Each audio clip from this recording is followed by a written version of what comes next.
The launch of the XUV 500 was an occasion in itself for the SUV-loving Janta. In fact, it became so popular and those waiting lists became so long that Mahindra had to bring in a lottery system to decide who could buy their new crossover. One of the key factors to that popularity was the design, and that very design has undergone a makeover. Take a look.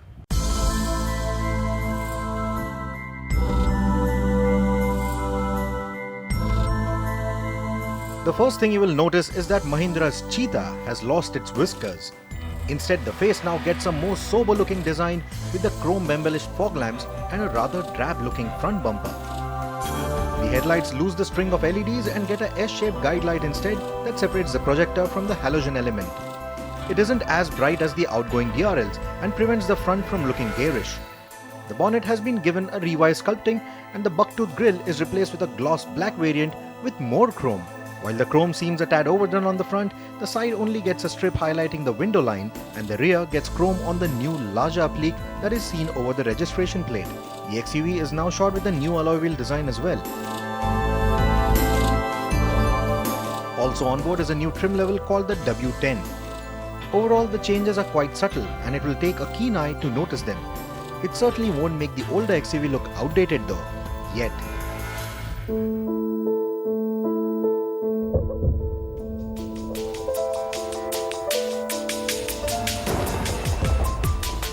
There are small but very important changes on the inside. Gone are the purple and beige colors and in comes a black and grey sandwich layout. It will remind you of the new Scorpio in certain ways, but this one looks more sophisticated.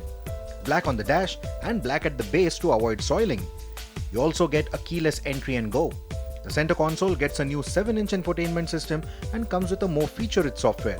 There is a reversing camera as well with dynamic lines that respond to steering input.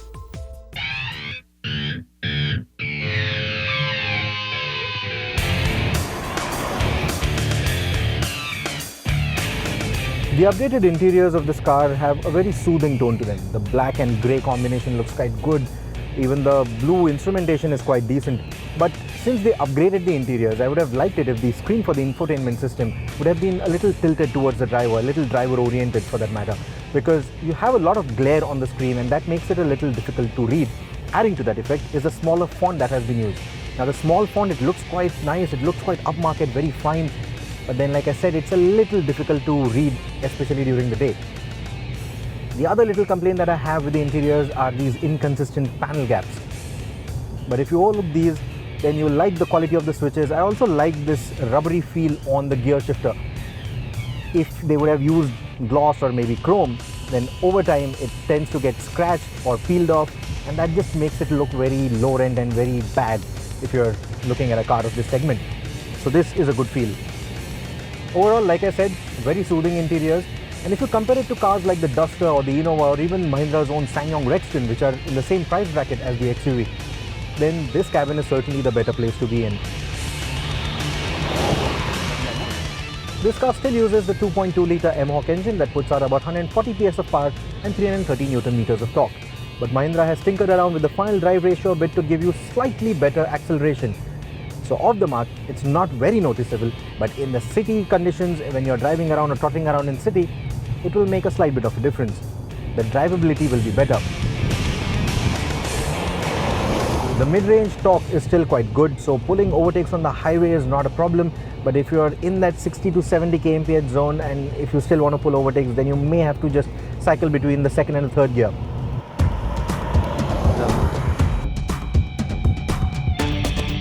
This model is also running an updated suspension setup. Mahindra says that the wallowy feeling that you had in the earlier XUV has been reduced quite a bit. Now I'm driving on Mahindra's own test track. It's pretty flat, there's only a couple of bowls. So I can't really comment on how much of a difference it has made over the earlier XUV because I don't even have the older XUV here to drive back to back. But overall, yes, it does feel slightly stiffer. It doesn't feel as bouncy because this road is not glass smooth. There are a few undulations. It doesn't bounce too much.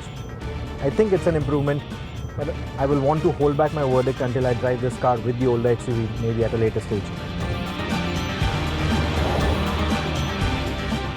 In terms of safety, Mahindra is also running a more advanced version of the ESP in the updated XUV. They're calling it ESP Level 9. Co-developed with Bosch again, and the unit is lighter and also more responsive, faster to respond to slip. So overall, a much safer ESP as compared to the outgoing XUV is what Mahindra is telling us.